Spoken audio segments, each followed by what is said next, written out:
Today I'm just going to give you a quick little in-house lesson. Obviously, I'm dressed in a t-shirt and jeans, and just because I'm going to demonstrate something that doesn't really require me to be out on the golf course or anything. This is kind of a drill you can do, not necessarily for everybody, but this is something that I know a lot of people are working on, where their pivot is going in their backswing, and you know, whether they want a centralized pivot or a right-sided pivot.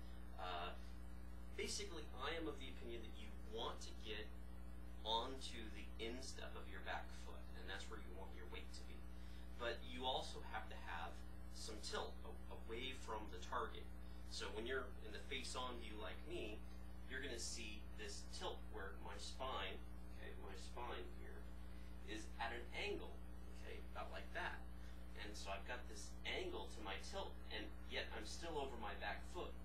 And what you see a lot with amateurs is that when they get up to the top of their backswing, instead of maintaining this tilt, they start to actually lean up like this. So they're lifting with their back extension, okay? They're actually extending their back upwards like this. And the way that you can get rid of that is if you learn how to stay tilted over the golf ball and over your back foot. Actually, I relate this to staying low and getting the left shoulder out over the toe of your back foot. And the way you can do that is you just pick a handy wall or like a door stop or something. And what you're going to do is, that's my target essentially. I'm going to back my right foot up directly against this wall, okay? Now I'm not going to allow my right hip at all to bump into this wall, okay? So I've got this wall right here. I'm not going to allow my hip to slide into that wall. I'm not going to try to pull it away from it either. What I'm going to do is I'm going to try to keep my hip as stationary as I can up at where it is, but I'm going to turn my left shoulder until it bounces into the wall. So I'm going to put my arms across my chest, and I'm just going to simply try to get my elbow and my shoulder to touch the wall. Okay? Now, in doing so, what's going to happen is I'm going to have a little bit of a tilt increase, perhaps. Okay? So it may look like I'm actually moving my head, everything back a little bit. And that's fine. That's what's going to happen because you're actually moving your weight to the instep of your back foot. Now, if this concerns you that you're moving too far back off of the golf ball because of that, that's just simply because your stance is so wide.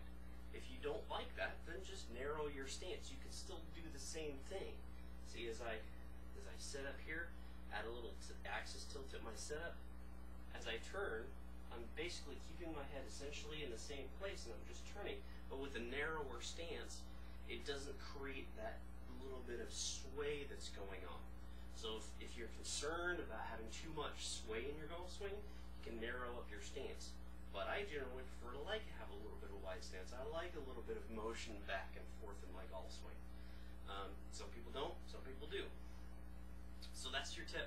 I definitely recommend if you have these struggles with this upward back extension, you're going to see that if you have this back extension, you're going to be pulling away from this wall.